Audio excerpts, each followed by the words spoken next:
Hey guys, it's Amy at Zoe Beck, and I'm going to do my year-end reading stats for 2022. So I just have my trusty little list here that I go through.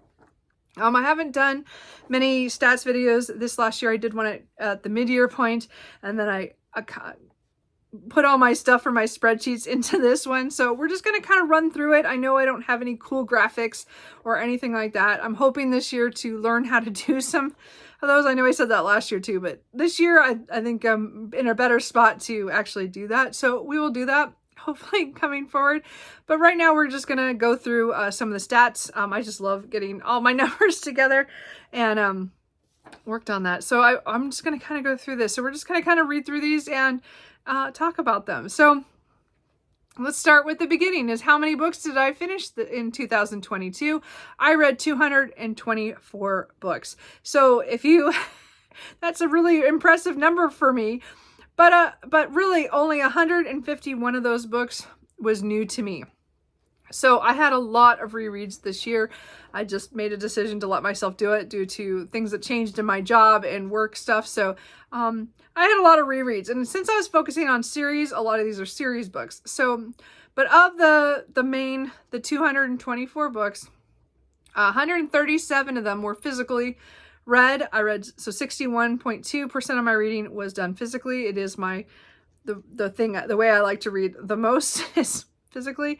I had 19 ebooks, so that was 8.5% of my reading.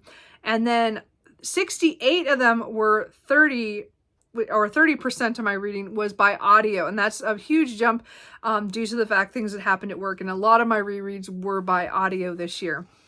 But so talking about the rereads again, 73 books were rereads, which comes out to 32.5% of my reading this last year. So that is a lot. Like I reread a lot, don't get me wrong. Every year I read a lot, but to be over 32%, 32% is kind of high. So it's almost a third of my reading was rereads this year. And that's incredible. But anyway, how many graphic novels or manga did I read this year? I read 21 either volumes or graphic novels. Most of those are not counted in my books. I think like 2 of the graphic novels count, but everything else doesn't. I don't count manga in my reading on Goodreads or anywhere. I just count how many volumes I had. I don't count it that way. That's just me personally. I don't count that in my number. So none of this includes the manga, and as I said, I think 2 graphic novels are all I counted in the books. But anyway, how many DNFs did I have? I had 25 DNFs, and then I also had 7 books that I started but put on hold because I would like to try to come back to them and try them again. So this number is pretty average for me, if not a little low on the full out DNFs. But I also think I DNF'd some books that I never counted. Like I read a few pages and just decided not to go with it. So I don't count everything. I usually have to make it at least 30 some pages in before I DNF something or make a decision. So I think that there's more to this number than that, but I'm just counting ones that at least I got over 30 pages. So again, 25, not bad. And then 7, as I said, 7 more are also still on my to read. So we'll see how that goes. Let's see. How many, so of all the books that I read, so the 224 books, 70% of those came off my shelves. They were books I owned. So 157 of those, books that I read with the help from the library. There was 36 of them that either I had the physical book and I got the audiobook from the library, or I had, the physical and then I got the ebook or something like that, so there was like a cross. So 16% of my reading came from the library that way, of something that was already on my shelf. And then 26 books were just from the library that I read. So that's 11.6%. And then I did read 5 from KU or Kindle Unlimited because I just, I had it for almost 6 months and I meant to read all this stuff, but I didn't. So only 2% of my reading was from KU. And so I've already canceled, and I'm going to try to read stuff that's off my shelf. So I did talk about this in the video a couple days ago about my series. I did start, how did I say? I completed 13 series during the year of 2022. And then I caught up on 14 series. And then I had started 22 series. So it's not super great. I mean, again, I made progress on all of those. Of those 22, half of those are part of the completed or the caught up on. And I DNF'd 5 of them. So a quarter of the series that I started, I decided not to continue. So it's not bad. Again, I talked more about my series in that video, so you can see that. But I'm trying to look more at what I have on my shelves and trying to get through stuff that I own or that I've started and I need to complete. And so these are just new numbers. So we put that in. I did, as I said, of this series, of the rereads that I had this year, 64 of them, or 87.7% of the rereads were from series. So as I said, almost half of those, a little over half of those are from Nilingi Singh. But the rest of them were from series that I started over to then complete that series or get caught up on that series. So, I mean, so they're all were good reads, let's just say, but I did a lot of rereading this year. Okay, so let's talk about the kind of painful, the section. How many books did I buy this year? Can you guys guess? It was a lot. I bought 330 books, which kind of shocked me. Anyway, the cost per book was about $7.79, which is a little high, even though I had a lot of credit and a lot of like library book sales this year. Still way too high. I bought a lot of books. Of those 330 books that I bought, 73 of them I read this year. So I could have done better, but I didn't. Anyway, and then 16 of them were books that I had read before before 2022. So either it was I bought another edition, or I bought or I bought a better copy because the one I had wasn't good, or I had read it from the library and I got a copy, or it's a book that I had in ebook because I didn't want to buy a hardback, so I bought it when it came out in paperback. So as I said, 16 of those I'd read before. 8 of them I started and DNF'd of those. So what that did is that added 233 books to my TBR. Okay, remember that I only read 224 books this year, and only 151 of those were new to me, and not all of those were physical. So really, I added all the books that I'd read, and then I added like 82 extra books to my TBR. Yeah, I did not go in the correct direction, so we will have to work on that. I read this year 72,414 pages, which comes out to an average of 198 pages per day. And the average book length comes out to about 310 pages, because I read a lot of books within that range. And that's pretty normal. My Goodreads shows a little bit lower than that, but it doesn't count all my rereads in there. So, but 310 is pretty good. No cat. I almost made it through without it making a noise.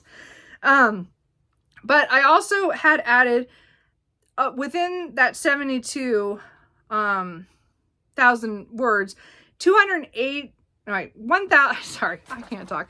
2,000, this is driving me crazy. Sorry, there's something on my phone. Anyway, 2,818 pages